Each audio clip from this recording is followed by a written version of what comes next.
भावानी सद्गुरुदास तुकाचा यांचे केले स्मरण होय सकळ विद्यांचे अधिकरण तेजी वंदन श्री चरण श्री गुरुंजी नमस्कार आणि आता बोलू नका कोणी. त्रिपुटे सातेत त्रिपुटे जो वसे स्वामीचा स्वामी कृष्णा तटी हो दीनानाथ श्रीनाथ स्वामी अनाथा नमस्कार माझा श्री परब्रह्म गोपाल नाथा गीतेचा अर्थ सकल तोरू प्रगट वदला ज्ञानेश्वरू तयाचे चरणावरो साष्टांग हे नमन गा राम विजय हरी विजय सार पांडव प्रताप ग्रंथ केला तोर तो श्रीधर स्वामी नाजरेकर पंढरपूर निवासी गा तयाचे चरणावरी साष्टांग नमन गा आपुला तो एक देव करुणी घ्यावा तेने विनजीवा सुखणो हे प्रस्तुत प्राप्त प्रसंगी चिंतन विषय करता निवडलेला अभंग संत हृदय सम्राट विश्व संत वारकरी संप्रदायाच्या कलशस्थानावर शोभणार तुकोबा यांचा 4 चरणाचा बहुतेक पाठ असलेला अभंग शिवे करता निवडला. अभंगाचा थोडक्यात भावार्थ सांगायचा तो म्हणजे असा, तुकोबारा यावत विश्वामध्ये जन्माला आलेल्या प्रत्येक जीवाला उपदेश करतात, बाबांनो तुम्ही इथं जन्माला आलात, जन्मापासून मृत्यूपर्यंत जो मधला जो काळ असतो याला जीवन म्हणतात. दादा जीवनामध्ये कधी कधी दुःख येतं, कधी सुख येत असेल, पण कुणाला दुःखाची गरज आहे का, कुणाला आवड आहे का, कुणाला अपेक्षा आहे का, कुणाला इच्छा आहे का? दुःखाची गरज नाही, आवड नाही, अपेक्षा नाही, इच्छा नाही. सुखाची मात्र प्रत्येकाला गरज आहे, आवड आहे, अपेक्षा, इच्छा आहे, पण मिळतंय का मिळत नाही याचा आपण कधी सिंहावलोकन केलंय का?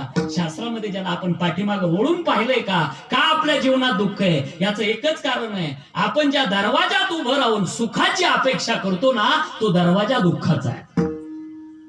मग जर सुखाची प्राप्ती करून घ्यायची असेल, त्या सुखाकरता तो देव आपलासा करा, कारण सुख शब्दाचा अर्थ देव असा होतो आणि देव शब्दाचा अर्थ सुख असा होतो. सुख म्हणजे देव आणि देव म्हणजे सुख. सुख देव नाही बरं का, नाही तर माझ्या बाजूला राहतो, रात्रंदिवस बिड्या फुकितो. सुख शब्दाचा अर्थ देव असा होतो, कितीतरी प्रमाण सांगता येतील. मग सुखा करता तुम्हाला जरी देव लागत नसला, सुखाची गरज आहे ना, हो कुणाला नकोय, मग त्या सुखा करता तुम्ही तो देव आपलासा करा. कारण जगत माईक आहे, सुख देण्याचं सामर्थ्य इतरत्र कुठेच नाही. तुम्ही परमार्थामध्ये जर आलाच तर या वाणीला गोविंदाचं वेड लावा. ज्या वेळेला ही वाणी गोविंदमय होते ना, त्यावेळेला तुम्हाला अविनाशी स्वरूपाला परमात्मा प्राप्त करून ठेवतो. अर्थात जोपर्यंत चंद्र सूर्य आहे तोपर्यंत आपली कीर्ती अजरामर राहावी असं वाटत असेल, त्याकरता तो देव आपला साकारा.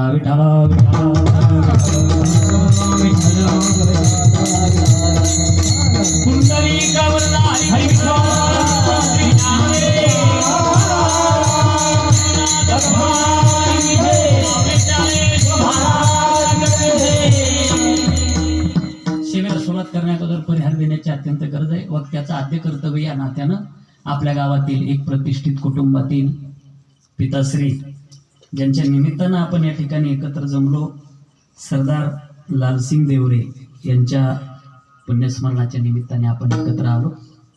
त्यांचा जो काही परिवार आहे, नवल सरदार देवरे, मच्छिंद्र सरदार देवरे, चिरंजीव एकनाथ सरदार देवरे, भाऊसाहेब सरदार देवरे, ओम देवरे, उज्ज्वला रवींद्र सूर्यवंशी, रवींद्र अजय सिंग सूर्यवंशी, समस्त देवरे परिवार, ग्रामस्थ, आप्तेष्ट, नातेवाईक, मित्रमंडळ, उपस्थित वारकरी संप्रदायातील सर्व थोर दिग्गज मंडळी, ज्यांच्या माध्यमातून या ठिकाणी येण्याचा योग आला, आमचे मच्छिंद्र भाऊ देवरे बऱ्याच वेळेला बरोबर आम्ही असतो कीर्तनाला, आणि बऱ्याच दिवसापासून ती त्यांची इच्छा होती की आमच्या आस्थानाला तुमचं कीर्तन व्हावं. परिसरात भरपूर फिरलोय तुमच्या, पण इथं येण्याचा योग त्यांच्या माध्यमातून आला. तसं महाराज होतेच आमचे शरद महाराज ना, त्यानंतर आमचे माऊली महाराज, अर्थात युवा कीर्तनकार भागवताचार्य ज्ञानेश्वर महाराज माऊली, काय नावाची ताकद असते बघा. ज्ञानेश्वर कोणाचंही नाव ठेवा तुम्ही, तो भजन म्हणणारा नसू द्या, लोक त्याला ज्ञानेश्वर म्हणतच नाही, माऊलीच म्हणतात. पण त्यानं सुद्धा नावासारखं राहावं. ज्ञानेश्वर असल्यावर त्याला जर माऊली म्हणत असाल ना तुम्ही, एखाद्याला माऊली म्हणा. काही माऊली 12 पर्यंतच व्यवस्थित राहते, 12 नंतर तुम्ही माऊली म्हणले का ती धावलीच. म्हणजे माऊली आहे महाराज प्रवीण महाराज, वा वा. समस्त ग्रामस्थ मंडळी, परिसरातील भजनी मंडळ, उत्कृष्ट प्रकारचे मृदंग वादक, मी नाव विसरलो महाराजांचं, विजू महाराज. त्यानंतर सुंदर अशी सिस्टम, म्हणजे अख्ख्या महाराष्ट्रात ज्यांचं नाव गाजलेलं, सांजोरीची सिस्टीम म्हटलं नंदूभाऊची. युट्यूबला जवळजवळ माझे जेवढे कार्यक्रम आहेत त्याच्यात नंदूभाऊची सिस्टम आहे. आणि तुम्ही सगळे माझ्यापेक्षा ज्ञानाने श्रेष्ठ या ठिकाणी उपस्थित आहात. जास्त नाही, आपला ठराविक वेळेत 11:10 तुम्ही तुमच्या घरी असा. फक्त विक्षेप न करता शांत चित्ताने ऐका. मनुष्य देह मिळाला तो काहीतरी करण्याकरता मिळाला. इतर शरीर जे असतात मनुष्य देहात आणि इतर शरीरात भगवंताने काहीतरी फरक आहे ठेवलेला आहे. देवानं तर ज्या वेळेला सृष्टी निर्माण केली होती ना, त्यावेळेला हा देह नव्हताच. प्रमाण कशी सृष्टा पुराण्य विविधान्य जयात्मशक्त्या वृक्षां सरीसृप पशु खगदंश मत्स्या हेची जाणावया निज रूपाते पूर्वी ते श्री अनंते निज मायेची हाते केले बहुते शरीरे, एकी केले गोचरे, एकी केले खेचरे, एकी केले जलचरे, चिरे आचरे ती एके. भूमीच्या ठिकाणी असंख्य पाय, सर्पादी अग्नीच्या ठाई म्या चरणची केली नाही. अशी सृष्टी आहे बघा, कशी सृष्टी निर्माण केली. भूमीला इतके पाय दिले, सापाला पायच दिले नाही. आणि एक आहे त्याला पाय नाही, पण पायावाल्याची फाय फाय केल्याशिवाय राहत नाही.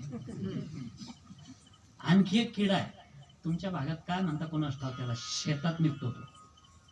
शेतकऱ्यांना माहिती आहे त्याला. आमच्या भागामध्ये त्याला पैसा म्हणतात. असं त्याला हात लागला का गोल होतो बघा, वाण्या. दुकानदार नाही त्याला, त्या किड्याला वाण्या, काही भागात त्याला वाण्या म्हणतात, काही भागात पैसा म्हणतात. त्याला किती पाय असतात जरा निरीक्षण करा कधीतरी. असंख्य पाय असतात. मग त्याच्यातले 4 पाय जर सापाला दिले असते तर. पण सृष्टी देवाना देत असताना अशी दिली का कोणालाही प्रपंच पूर्ण दिला नाही. ज्यालाही दिला त्याला अपूर्ण दिला. सांगा प्रपंच कोणाचा पूर्ण आहे? मोठ्या मोठ्यांची आपली काय कथा आहे. ज्यालाही देतो देव प्रपंच त्याला अपूर्ण देतो. पूर्ण कोणाला देत नाही, दिला नाही आणि देणार नाही. सगळ्यात मोठी प्रपंचाची दुर्गती ही आहे का परिपूर्ण कोणाचाच नसतो. कशाचं न कशाचं दुःख त्याच्या पाठीमागे आहे. विदर्भातल्या साधूचं एक लय गोड भजन आहे. ते म्हणतात एक सगळ्याला देत नाही तो आणि सगळं एकाला देत नाही. कुणा हे दे कुणा ते दे,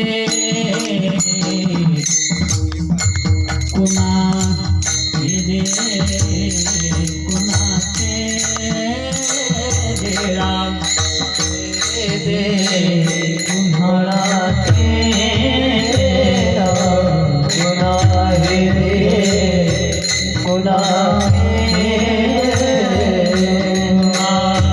हे दे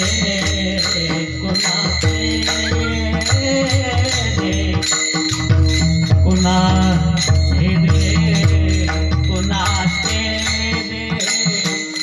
कुणा हे दे कुणा ते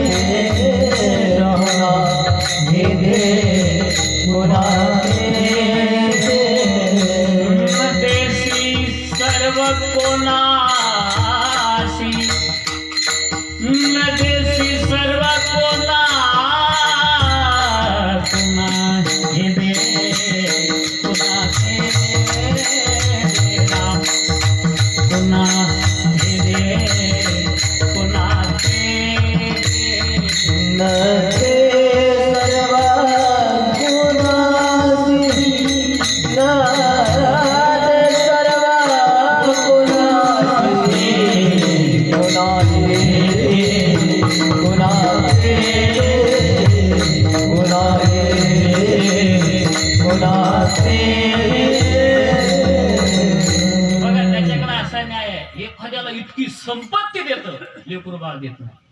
बरं दिलं लेकरू बाळ त्याला तर चांगलं देणार नाही. तिरपटम तारपटम धसकटम भुसकटम प्रमाणे बरं का. मोगून नाही बोलत. धनवंता एक वैर कांदळे शुभ्र पुष्ट काळे भोगांगी प्रारब्धाची गती नकळे विचित्र हाती आहे सूत्र विठोबाच्या. त्याच्या हातात बटन आहे. तुम्ही खाली काही करावं त्याच्याकडे अशी नीती आहे ना, ती बटन असं आहे त्याच्याकडं. 100 पोते ज्याला खरेदी करता येतात त्याला उचलता येत नाही, आणि जो उचलू शकतो त्याला खरेदी करता येत नाही. सगळं देतच नाही, कुठं तरी कमी ठेवतो. प्रपंच पूर्ण कोणाचाच होत नाही, झाला नाही आणि होणार नाही. म्हणून जाताना तुम्हाला महत्वाचा सल्ला द्यायचा आहे मला. प्रपंचामध्ये जर एखादी गोष्टीची तीव्रता अंतःकरणात असेल दुःखाबद्दल, तर या समाजाला नाही सांगायचं. हा समाज काय दिलो, हा देत नाही. पाठीमाग तुमची टिंगल उडवल्याशिवाय राहत नाही. एवढं घरी घेऊन जा, कीर्तन नाही लक्षात राहिलं चालेल. एखाद्या माऊलीला जर लेकरू बाळ नसलं ना, लोक म्हणतात वांजपणाचा शिक्का तिच्यावर मारतात. हे बघा, वांज म्हणून कुणाला हिनवू नका. ज्याच्या त्याच्या शरीराची व्यवस्था अलग असते, त्याला तुम्ही प्रारब्धाशी जोडू नका.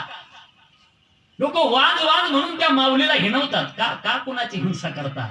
हे बोलणं सुद्धा कोणाला टाकून ही हिंसाच आहे. एखादा गरीब माणूस असला गावातला ना, लोक त्याला म्हणतात सरपंच या, ही सुद्धा हिंसाच आहे.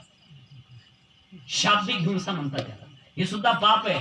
म्हणून जर एखादी गोष्ट कमी आहे ना, बरं एक आहे हो, कोणत्या शास्त्रात वाचलं लोक आहे ना कोणाच टाक. लोक म्हणते मुलगा नसला तर स्वर्गात घंटा वाजत नाही. पुढं वाचलं कोणाच ठाक. अहो तो हा मुलगा नाही सांगितला ना, प्रापंचिक मुलगा नाही सांगितला. बोधपुत्र निर्माण झाला जेव्हा, ममता म्हातारी मरून गेली तेव्हा. हा बोध नावाचा मुलगा सांगितला, हा संसारिक मुलगा नाही सांगितला. बघा, एखाद्याला संपत्ती देतो लेकरू बाळ नाही. बरं, एखाद्याला इतकी गरिबी देतं, त्याच्याकडे इतकी लेकरं. तुम्ही साडीचा तंबू करून एरंडाची वाशे जंगलात राहणारी लोक पहा, इतकी लेकरं द्यायच्याकडे 2-4 संडासात, 2-4 पलंगा खाली, 2-4 अन्नात लेकरच लेकर. त्याला सांगितलं लेकर घे, संपत्ती मागू नको. याला सांगितलं संपत्ती घे, लेकरू मागायचं नाही. प्रपंच सारखा देत नाही कोण. लय सोपं जवळचं बोलू का, ग्रामीण भाषेत पटकन कळत, लगेच पुढे चालतो. ऐका, ज्याच्या घरामध्ये डोक्याला लावायला तेल आणतो ना आपण खोबऱ्याचं, ते आणायला पैसे नाही, इतकी गरिबी असते राव काहीची. डोक्याला लावायला ज्याच्या घरात तेल नाही, त्याच्या डोक्याला असे दाट कुरळे केस. आणि ज्याच्या घरात 10 प्रकारचं तेल आहे, त्याच्या डोक्याला केसच नाही, चोपडं जटांग मैदान. तुम्ही क्लास 1 ऑफिसर पाहणार आहात, ट्यूबलाईट खाली जर बसले ना डोळ्यावर चमकत. 7-8 केस पाठीमाग असतात, तेच अंग थरथर झोपतो विचार. काय केलं मग? एकाच्या घरात तेल नेलं आणि एकाच्या डोक्याची. प्रपंच पूर्ण देत नाही, दिला नाही आणि देणार नाही. म्हणून अंतःकरणात जर दुःख असेल एखाद्या गोष्टीबद्दल, मी सांगतो म्हणून एक करा, आळंदीला जा आणि माझ्या ज्ञानाबाईच्या समाधी समोर बसा आणि ज्ञानाबाईला सांगा काय कमी असेल तुम्हाला, सगळं मिळेल तिथं. ती जगाची आई आहे, अनाथाची माय आहे. काहीच कमी नाही तिच्या लेकरांना. जास्तच तीव्रता असेल, ज्ञानाबाईच्या समोर रडत बसा समाधीच्या आणि माझ्या माऊलीला सांगा, पण या समाजाला सांगू नका. बिगारी सारी दुनिया दाता एक राम, बिगारी सारी दुनिया दाता एक राम, बिगारी सारी दुनिया दाता एक राम रे. बिगारी सारी दुनिया दाता एक राम, बिगारी सारी दुनिया रे दाता एक राम रे. बिगारी सारी दुनिया दाता एक राम रे. बिगारी सारी दुनिया दाता एक दुनिया दाता एक राम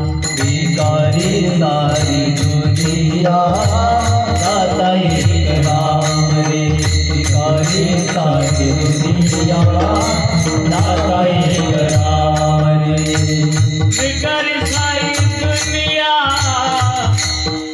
भिकारी सारी दुनिया भिकारी सारी दुनिया दाता एक राम भिकारी सारी दुनिया दाता एक राम भिकारी सारी दुनिया दाता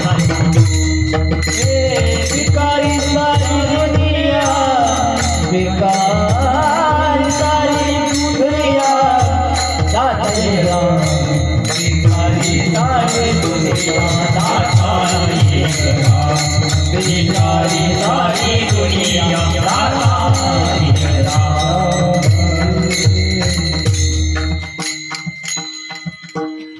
मागं पुढं जरा आपल्याच ऍडजस्ट करायचं आपल्या नाही कळलं पाहिजे आणि यायचं आपल्याला कळायला नको याला ऍडजस्टमेंट म्हणतात कधी कधी करावं लागतं मला त्या औरंगाबादला आमच्या मित्राकडे होतं मला म्हणे आला इकडे तर ये क्या कीर्तनाला गेलो मला म्हणे ये आता त्याचं नाव सुनील आहे मी त्याला सुन्याच म्हणतो मी त्याला सुन्या म्हणतो आणि तो मला तुम्ही नका कोण मी त्याला सुन्या म्हणतो आणि तो मला आण्या म्हणतो मला म्हणे आला इकडं तर आता बालपणचे मित्र गेलो त्याची 10 बाय 10ची खोली त्याच्यात गवाळ महामूर त्याच्यात भांड्याची मांडणी पोराची धुळी ट्यूबलाईट मोठा किचन वाटा आणि असा पलंग पडलेला मध्ये माणूस घुसायला जागा नाही बरं इतकं कंजेस्टेड असंच आहे मुंबईला जर गेलं त्याच्यापेक्षा कठीण काम आहे मुंबईला जर गेलं ना मुंबईला तिथलचे कुत्रे सुद्धा शेकोटाशी उभी आली ते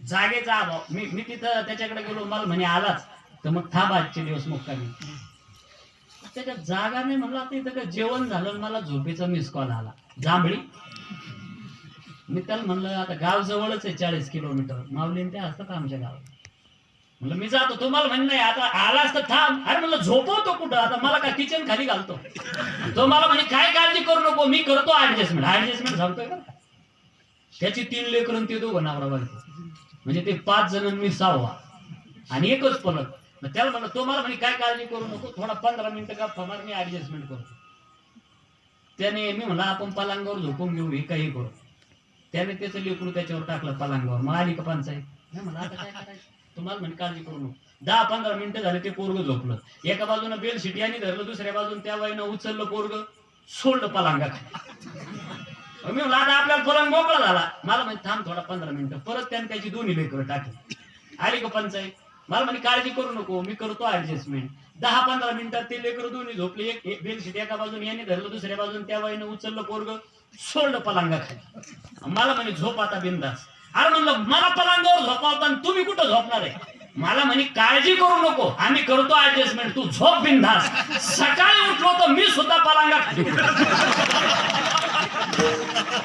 ऍडजस्टमेंट सांगतो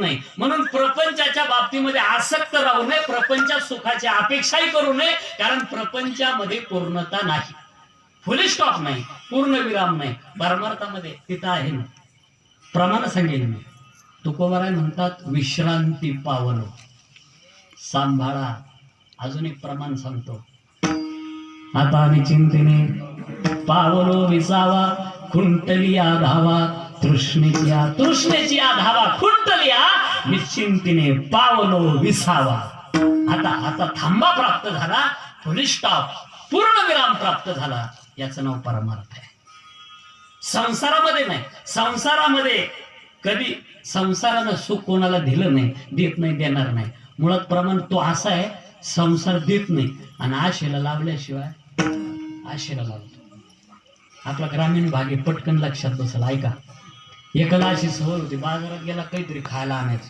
त्या दिवशी बाजारामध्ये गाजरं लई भारी आली होती लई लालसट गाजरं इतके भारी गाजरं मग त्याला असं वाटलं आज 4-5 किलो 2 किलो नाही एक खट्टी 5 किलो गाजरं घेतली घरी आला गाजरं घरी उभारली घरच्याला आवडले, बाबा काय भारी गाजर आणले, काय भारी गाजर आणले, सगळे खुश झाले. उंदराचं लक्ष गाजराकडे गेलं. उंदीर आणि उंदरानं एक गाजर तोंडात धरलं आणि पिळत गेलं. मला वाटतं उंदरानं तेवढ्यावर समाधान मानायला पाहिजे होतं, भेटलं होतं एक गाजर.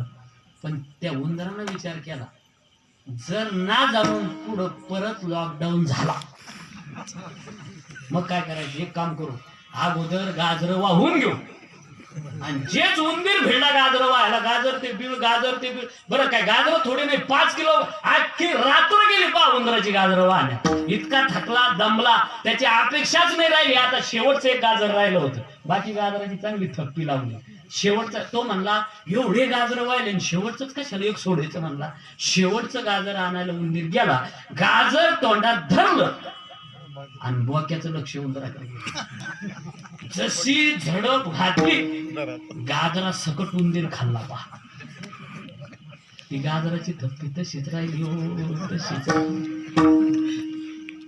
तुम्हाला असं वाटतं का मी उंदराबद्दल बोललो म्हणून?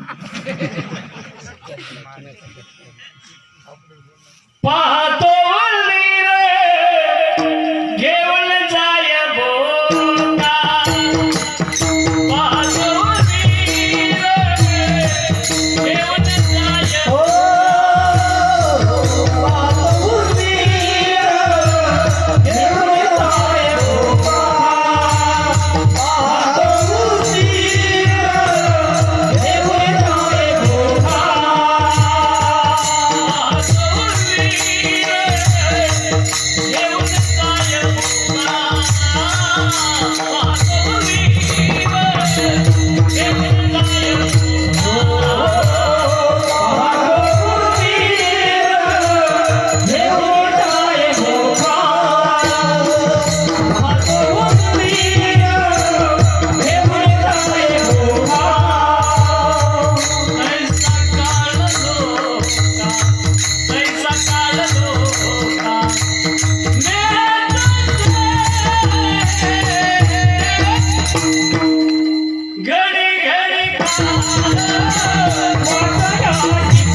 तुमच्या पाठीमाग एक माणूस टपून बसलेला आहे आता सध्या.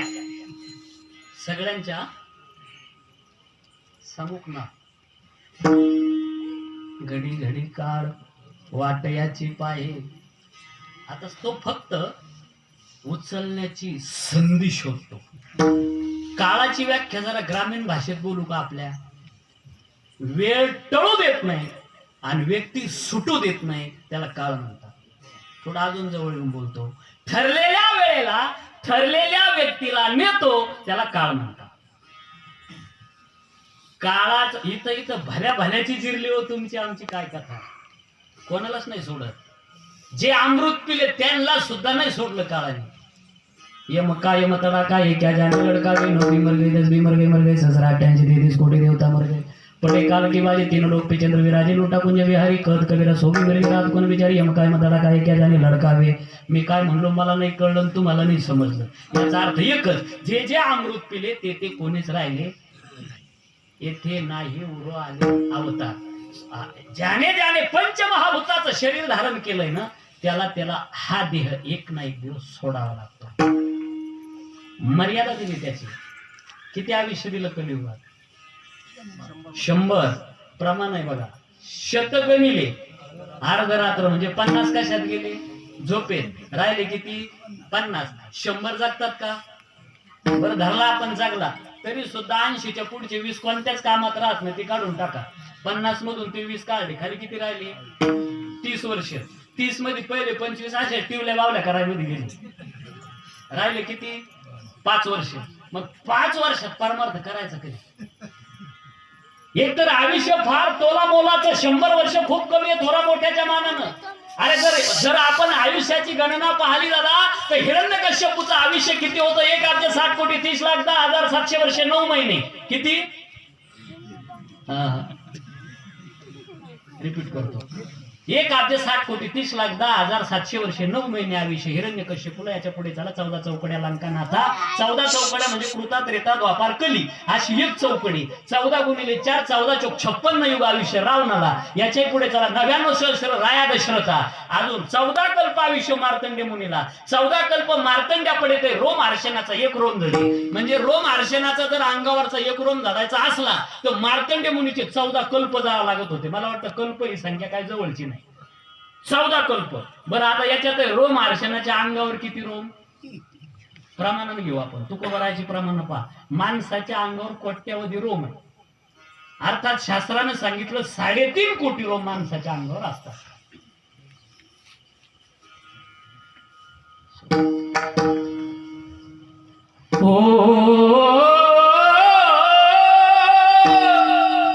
नेत्री आश्रुची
लक्षात आणून देतो. बोला.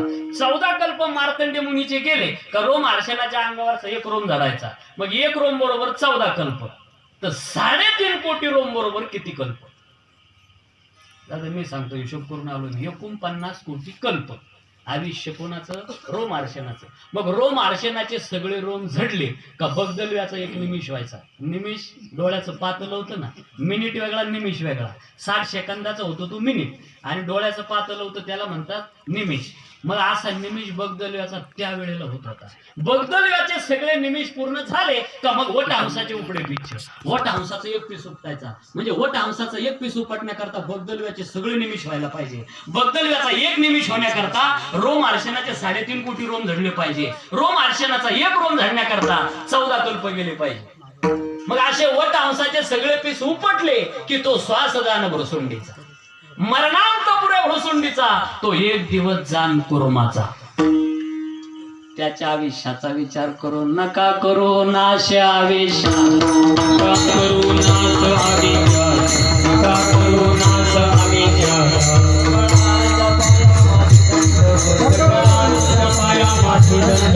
आता तरी पुढे आलो पुढे नका करू नाश आयुष्याचा करू नाश आयुष्य नका करू नाश आयुष्याचा. खूप खूप थोडं आयुष्य थोडा मोठ्याच्या मानाने दादा. आयुष्याचा नाश करू नका, वापर करा. खूप थोडं आहे. 100 किती काय हो? बरं त्याच्यातही तुम्हाला सगळा हिशोब सांगितला. मध्ये बालत्व, पीडा, रोग, क्षय, काय भजनाशी उरले ते पाहे. विठाला विठाला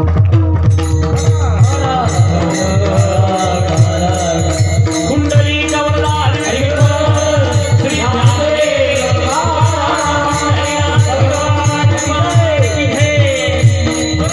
शास्त्रानं दिलंय आपल्याला जगण्याकरता. 100 माणसं जगतात किती? बोटावर मोजणे इतकी. काय कारण आहे कधी लक्षात घेतलं का? इकडे लक्ष द्या. 100 वर्ष जगायचं असेल मी तुम्हाला उपाय सांगतो बरं. हा उपाय सगळ्यांना करता येण्यासारखा उपाय अर्धवट नाही. काही काही माणसं उपाय सांगतात पण अर्धवट सांगतात. सापाखालची माती आणा, उरफाट्या पराचा कोंबडा आणा, म्हातारीचे केस आणा, मेलेल्या माणसाचे कपडे आणा. तसा उपाय नाही. उपाय सगळ्यांना करता येण्यासारखा 100 वर्ष जगण्याकरता हा उपाय जर केला बघा तुम्ही 100 वर्ष जगता की नाही. 5 कारण. स्वतःचं आयुष्य स्वतः मनुष्य कमी करतोय याचं पहिलं कारण आहे व्यसन. दुसरं कारण आहे परश्री गमन. तिसरं कारण अतिच हो. चौथं कारण चांगल्या माणसाची निंदा. आणि 5वं कारण विनाकारण निर्माण केली जाणारी भांडणं. जगायचं ना 100. या 5 गोष्टी टाळा. आल्या असं लक्षात काय काय सांगितलं त्या. याच्यात अपवाद आहे बरं का. परत तुम्ही कीर्तन झाल्यावर मला विचाराल. अपवादही सांगून देतो. सोन्याला सुगंध दिला नाही, ऊसाला फळ दिलं नाही, विद्वान माणसाला संपत्ती दिली नाही आणि चांगल्या माणसाला फारसं आयुष्य दिलं नाही.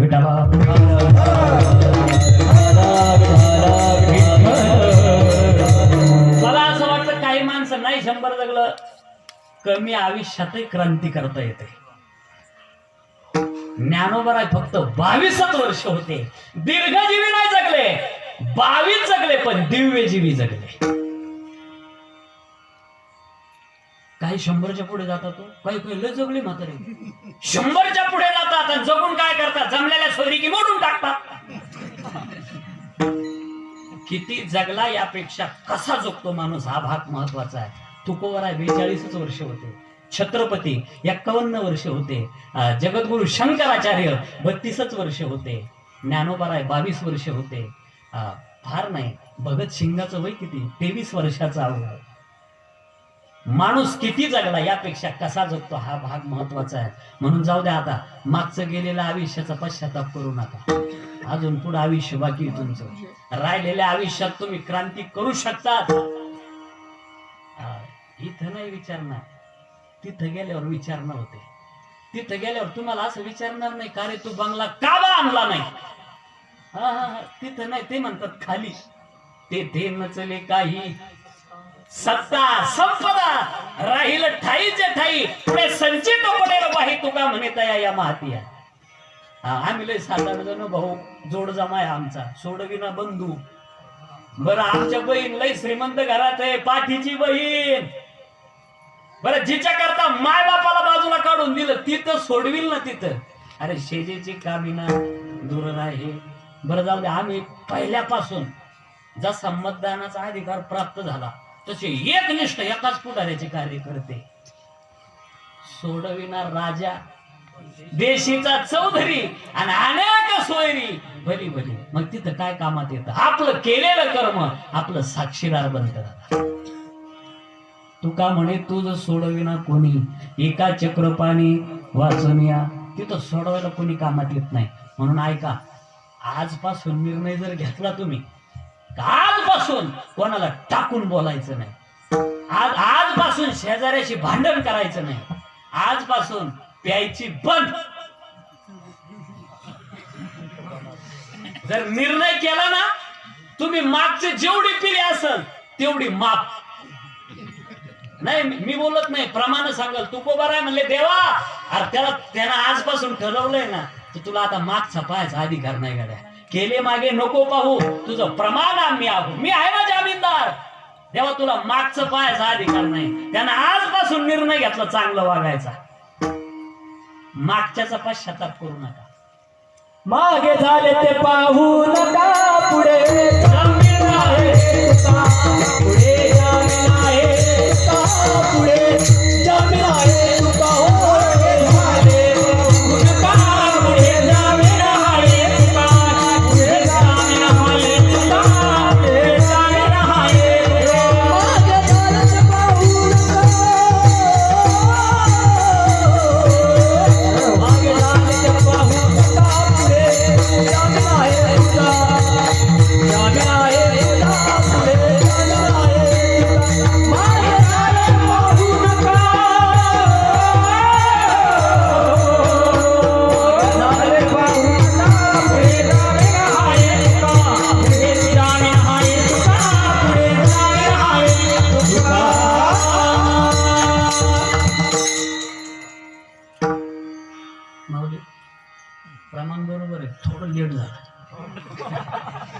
थोडस पुढे गेला विषय.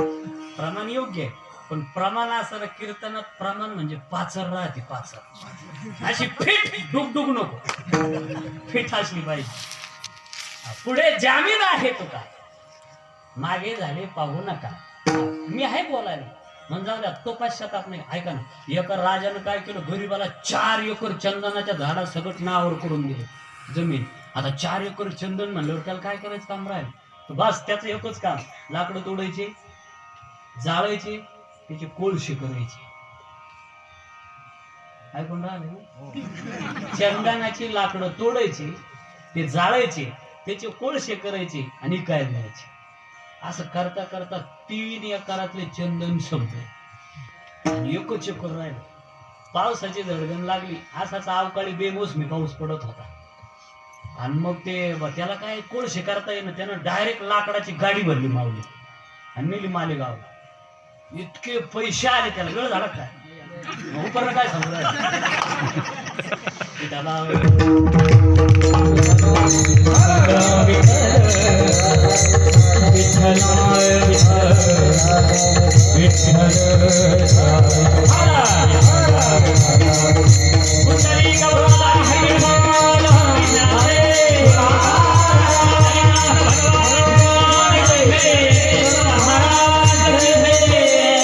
पावसाची झडगण लागली, त्याला काय कोळशे तयार करता येईन, त्याने डायरेक्ट लाकडाची गाडी भरली, मालेगावला नेऊन उभी केली. इतके पैसे आले एका गाडीचे, काय सांगू, इतके पैसे का आतापर्यंत 3 एकरातले लाकडं जाळून कोळशे करून जेवढे पैसे आले नव्हते, त्याच्यापेक्षा 10 पट पैसे फक्त एका गाडीचे आले. त्याने असा कपाळावर हात आणला, अरे अरे अरे म्हणला, 3 एकराची कोळशे झाली पाठीमाग. हा, पण राहिलेल्या एकरात सुधारला बरं का तो. जाऊ द्या, झाले असेल 3 एकराचे कोळशे, राहिलेल्या एकरात तर सुधारा. विठाला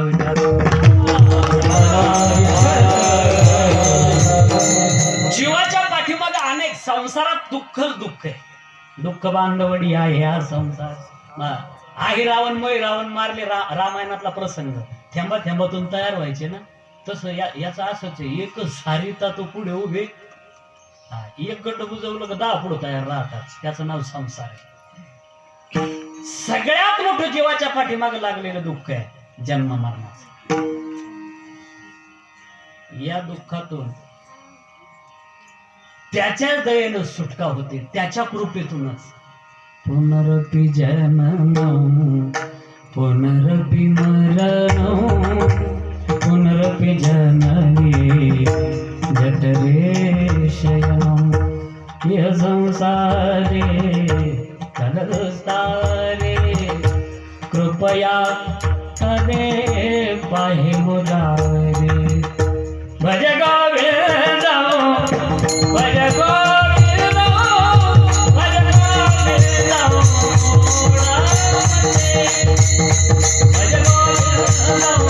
भज गोविंद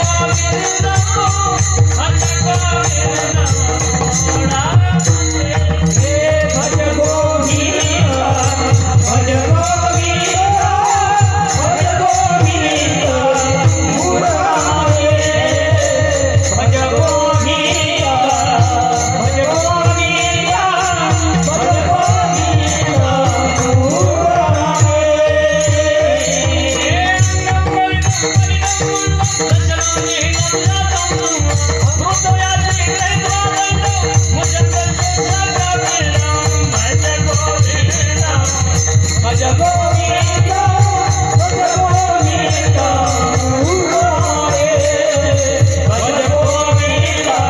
भज गोविंद भज गोविंद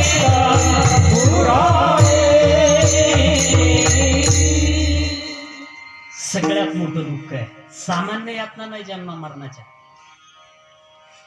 आईच्या उदरामध्ये असताना हा जे उलटा पडला, डोकं खाली आणि पायवर, आजची सायकोलॉजी सांगते बरं का. म्हणून जवळजवळ जन्माला येताना 99% मुलं डोक्याकडून येतात. एखादा आडवं फिरून जातं, लालू प्रसाद यादव सारखं. मला वाटतं त्याला पायाळू म्हणतात.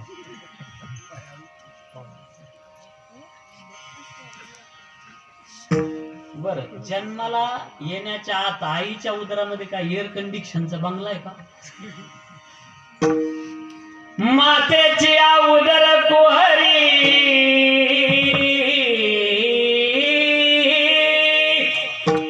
पचोनी विष्टेची दातरी उकडोनी नवमासावरी जन्म जन्मने मरती